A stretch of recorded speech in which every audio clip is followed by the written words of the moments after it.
Ara ja les he rebudes de la foneria te les deix una mica poc polides, bueno, és qüestió de la terra i com que fan el granejat, doncs se queden com opaques. I llavors el que faig és que després començo ja amb les meves polidores, amb la meva polidora, començo a polir, vaig polint la peça tota una per una.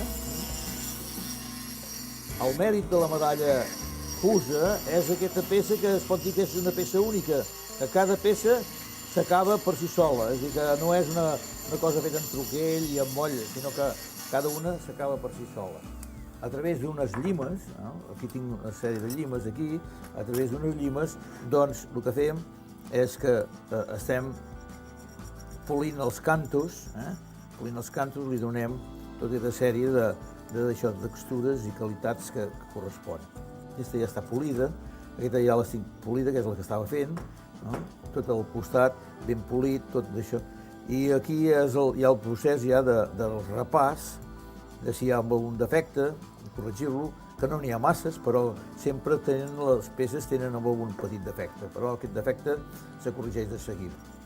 Quan tenim ja la peça polida, veieu, aquesta peça ja està acabada i polida, amb la mà que queda molt polida, quasi no cal fer-li res més, la mà queda ja tota molt fina, tal com he fet abans, amb totes les rebaves, el tret.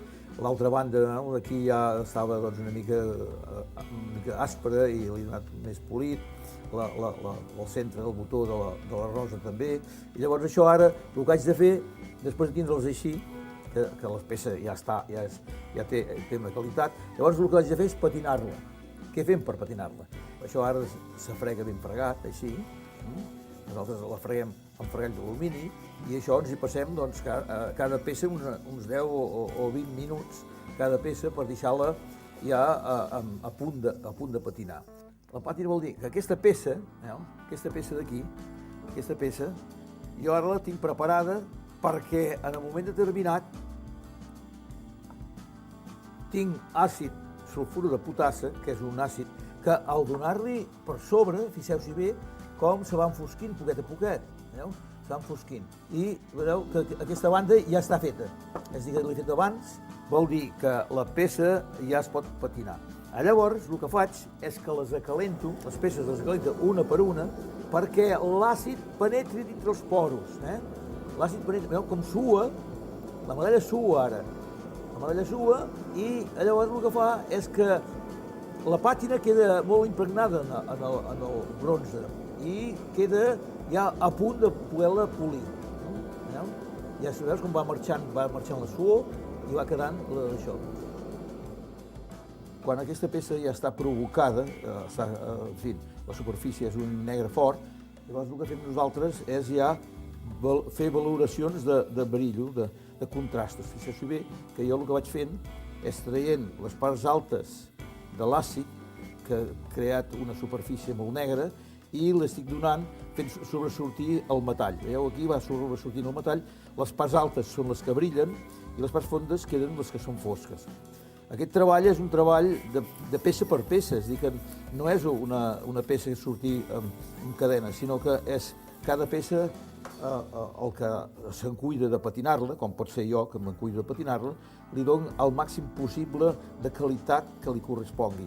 És a dir, que moltes vegades totes les peces no són iguales pel motiu de que ha estat feta una per una. Llavors nosaltres el que fem és, amb una cera que tenim ja preparada, una cera que és vermella, de cera, el que fem és que la cobrim d'aquesta cera, l'estem cobrint, la poso aquí a la mà, l'estem cobrint amb cera, perquè la cera s'adapti a la superfície i no correspon, vull dir, no creï aquesta transformació moltes vegades que una peça al cap d'uns anys se va tornant més fosca. En canvi, la cera el que fa és que conserva els valors que has donat dintre de l'àcid, conserva els valors i queda, diríem, ja fixat. Això queda fixat d'aquesta manera.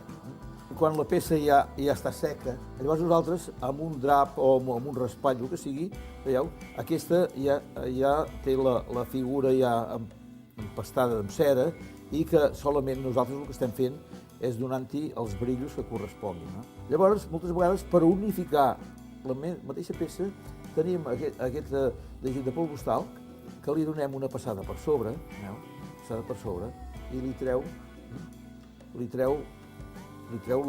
diríem, aquest contrast tan dur que moltes vegades teníem amb això.